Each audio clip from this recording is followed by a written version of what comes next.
Hello everyone, welcome back to my channel Shilpa 55। তোমরা কেমন আছো? আশা করি সবাই খুব ভালো আছো। আজকে ভয়েস ওভারটা শুনেও নিশ্চয়ই বুঝতেই পেরে গেছো যে আমার গলাটা খুব একটা ভালো নেই, তাই তোমাদের সঙ্গে ভয়েস ওভারটা একটু খারাপ হতে চলেছে। তো থাম্বনেল আর ক্যাপশন দেখে তো তোমরা সব কিছু বুঝেই গেছো। তো আবার একবার বলে দিই, আজকে যাচ্ছি শ্রীধাম মায়াপুর স্টেশন থেকে ব্লগটা স্টার্ট করছি। সঙ্গে থাকো আর পুরো ব্লগটা দেখতে ছেড়ে দিয়েছে গাইস, সিট পেয়ে গেছি ভাগ্যক্রমে। যাই হোক, এবার যাওয়া যাক। ওরা বসছে ওদিকে, বাট এখন ওনাকে দেখাবো না। তো গাইস চলো, মায়াপুরের জন্য ছেড়ে দিয়েছে ট্রেন। কিছু কিছু সময় না এমন এমন মানুষকে দেখা যায় যাদের মধ্যে প্রতিভা তো আছে, কিন্তু ভাগ্যক্রমে তাদের এইভাবে জীবনযাপন করতে হয়। দেখে খারাপ লাগলেও এদের জীবনের বাস্তবটাকে তো মেনে নিতেই হবে। যাই হোক, আমাদের ট্রেন ছেড়ে দিয়েছে। এবার আমরা মায়াপুর নবদ্বীপ স্টেশনের দিকে এগিয়ে যাচ্ছি। তো সঙ্গে থাকো আর পুরো ব্লগটা দেখতে থাকো।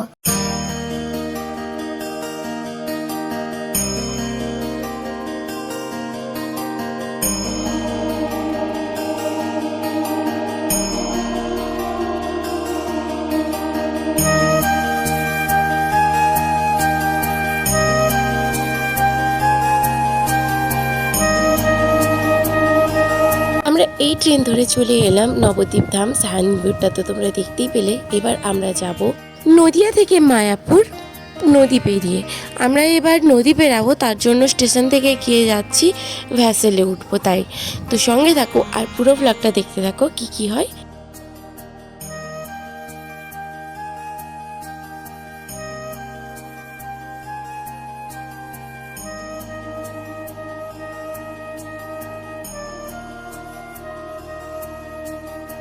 নদী পেরিয়ে আসার পর মায়াপুরে আমরা একটা টোটো ধরলাম। এবার আমরা যাচ্ছি ইস্কন মন্দিরের কাছে ঠাকুরের ভোগের প্রসাদ খাওয়ার জন্য কুপন কাটতে। তো সঙ্গে থাকো, সেগুলো সব তোমাদের সঙ্গে শেয়ার করব।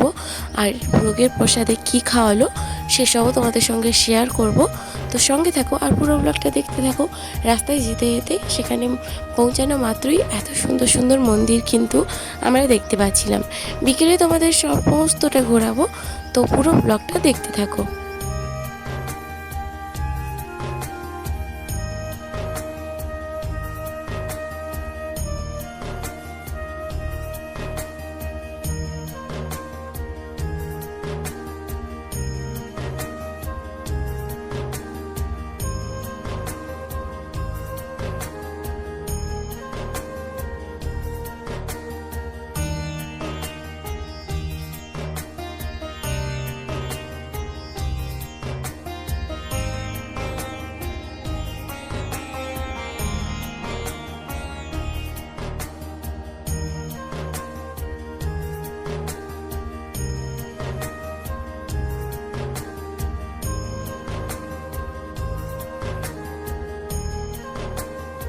গলাটা বসে যাওয়ার কারণে তোমাদের সাথে ভালো করে ভয়েস ওভার করতে পারছি না।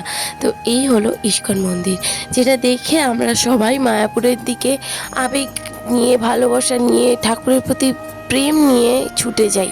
তো এটা দেখতে দেখতেই আমরা আসছিলাম। তো এবার তোমাদের সঙ্গে সমস্তটা দেখাবো। তো মন্দিরের কাছাকাছি আবার খাবারের কুপন কাটতে আমরা গেছিলাম ঠাকুরের প্রসাদের। তো সঙ্গে থাকো আর সেসবও দেখতে থাকো।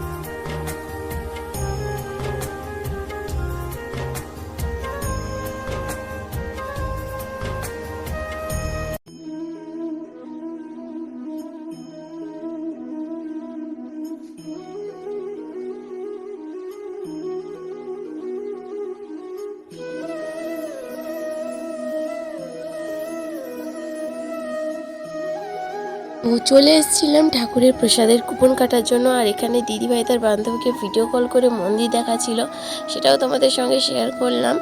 আর দিদিও কিন্তু আমার ব্লগ দেখে, তো দিদিকে একবার আবার ভিডিওতে হাই বলে দিচ্ছি। তো তুমি অবশ্যই ভিডিওটা দেখলে কমেন্ট করবে। যাই হোক, এবার মন্দিরটা তোমাদের সঙ্গে দেখাচ্ছি। এত কাছাকাছি ছিলাম মন্দিরের, খুব ভালো লাগছিল। তার উপরে ঠাকুরের প্রসাদের কুপন আমরা কেটে নিয়েছিলাম।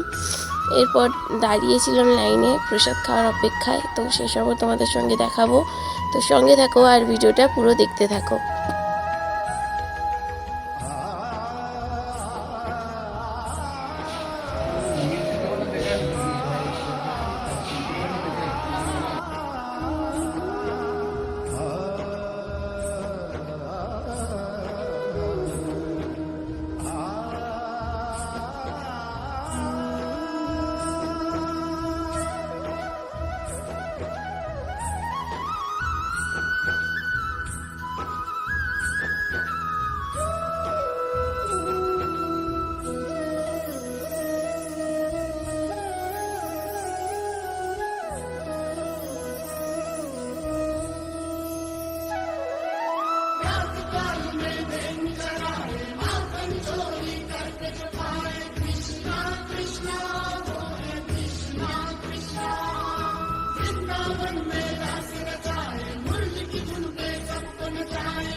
তারপরে আশ্রমে একটু রেস্ট নিয়ে আবার বেরিয়ে পড়লাম। আবার ছিলাম মায়াপুরে ঘুরবো, মন্দির টন্দির দর্শন করব আর তোমাদের সঙ্গে সন্ধ্যাটা ভিতরে তো গাইস চলো, তোমাদের সঙ্গে যতটা পারবো শেয়ার করব। সব জায়গায় তো ক্যামেরা অ্যালাউ করে না, তো চেষ্টা করব তোমাদের সঙ্গে শেয়ার করা। তো সঙ্গে থাকো আর পুরো ভিডিওটা দেখতে থাকো।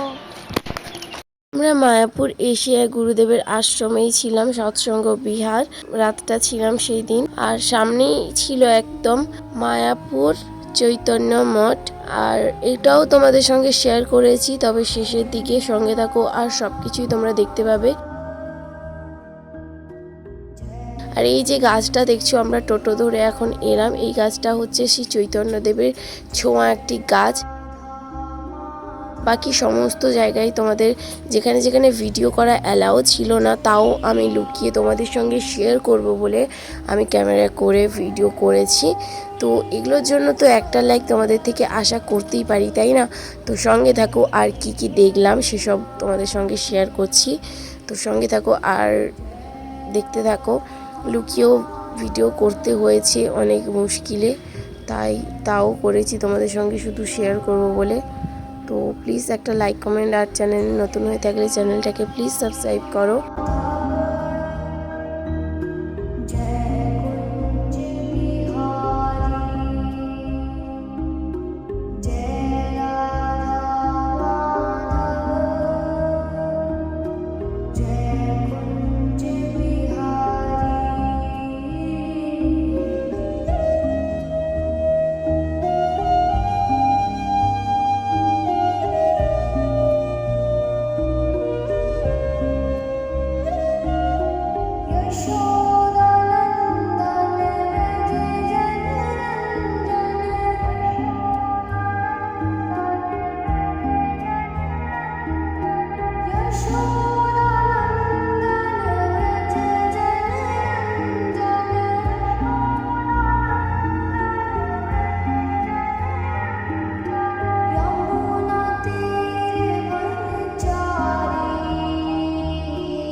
এই যে এটা হলো মায়াপুরের আসল স্থান, সেই চৈতন্য মহাপ্রভুর জন্মস্থান। যাই হোক, তোমাদের সঙ্গে সবটাই শেয়ার করছি, তো সঙ্গে থাকো আর পুরো ব্লগটা দেখতে থাকো।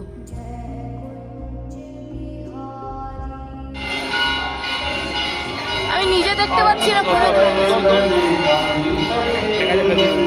এই যে মন্দিরটা দেখালাম, এখানে কিন্তু ভিডিও করলে বা ফটো তুললে 1000 টাকা ফাইন ছিল, তাই বেশি খুব একটা সাহস করে ভিডিও করার সাহস হলো না।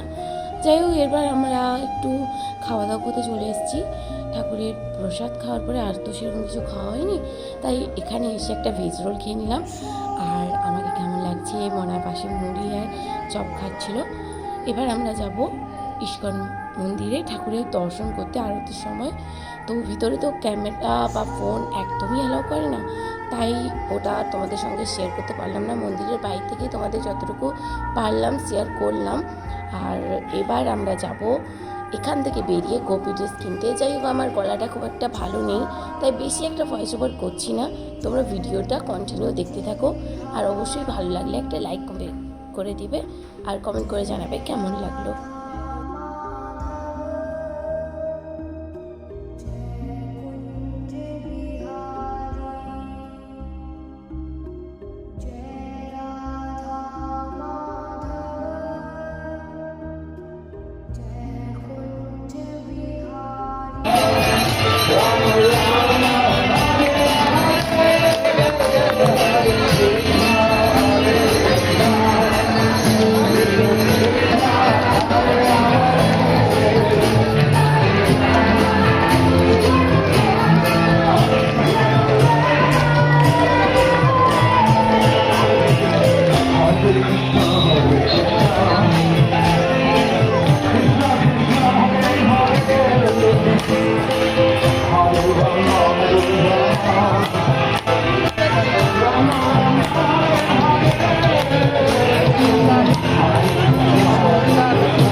মন্দির থেকে ভগবানকে দর্শন করার পরে বেরিয়ে এলাম। মন্দিরের বাইরেটা তোমাদের সাথে একটু শেয়ার করলাম। তো রাতে এই দেখাটা তো আর তোমাদের সঙ্গে শেয়ার করতে পারবো না, তাই তোমাদের সঙ্গে আবার একবার শেয়ার করলাম। এবার আমরা যাচ্ছি গোপী ড্রেস কিনতে। গোপী ড্রেস কেনার ক্ষেত্রে কিন্তু অনেকটা ঝামেলা হয়েছিল আমাদের, মানে আমি ঠিক বুঝিনি। ইউটিউব দেখে অনেক দোকান তোমরা দেখতে পাবে, কিন্তু ভালো বা ইমিডিয়েটলি ড্রেস পাওয়ার জন্য তোমাদের কিন্তু সঠিক দোকানটা, আমি কোন দোকান সঠিক বা কী কোন দোকানে ভালো গোপী ড্রেস পাবে ওগুলো আমি কোনোটাই সাজেস্ট করব না, কারণ বিভিন্ন দোকানে বিভিন্ন রকম হতে পারে। তাছাড়া পছন্দ অপছন্দের ব্যাপার তো থাকে, তাই আমি তোমাদের কোনো রকম সাজেস্ট করব না। আমি এইখান থেকেই গোপী ড্রেস নিয়েছি, তবে আমি তাড়াতাড়ি পাইনি। আমি পরের দিন সকালবেলা, আজকে রাত্রিবেলা কোনো রকম ওদের খুব রিকোয়েস্ট করে আজকের ভিতরে কাটিয়ে নিয়েছি। তারপরে আমি কালকে সকালে কিন্তু পেয়েছিলাম, সেটা তোমরা আমার পরে একটা ফুল ব্লগে দেখতে পাবে অবশ্যই। তারপরে আমরা চলে এলাম আশ্রমে খাওয়া দাওয়া করতে। এখন বাজে রাত 9:30, তো সেই সময় চলে এলাম আমাদের গুরুদেবের আশ্রমে রাতের খাওয়া দাওয়াটা করতে। আর এখানে ঠাকুরের আশ্রমে সম্পূর্ণ আলাদা, একটু নিস্তব্ধ খোলামেলা জায়গা, খুবই একটা পছন্দের জায়গা আমাদের হয়ে গেছিলো। আমরা বসে গেছিলাম রাতের খাওয়া দাওয়াটা করতে। তো যাই হোক, এবার ব্লগটা এন্ড করবো।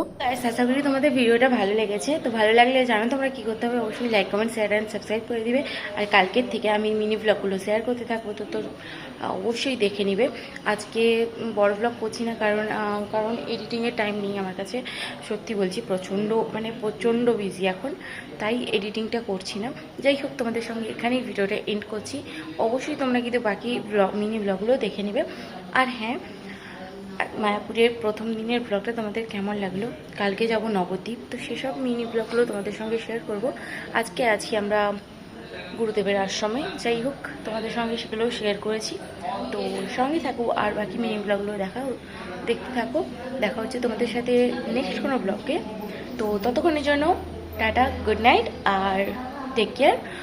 অবশ্যই সবাই ভালো থাকো।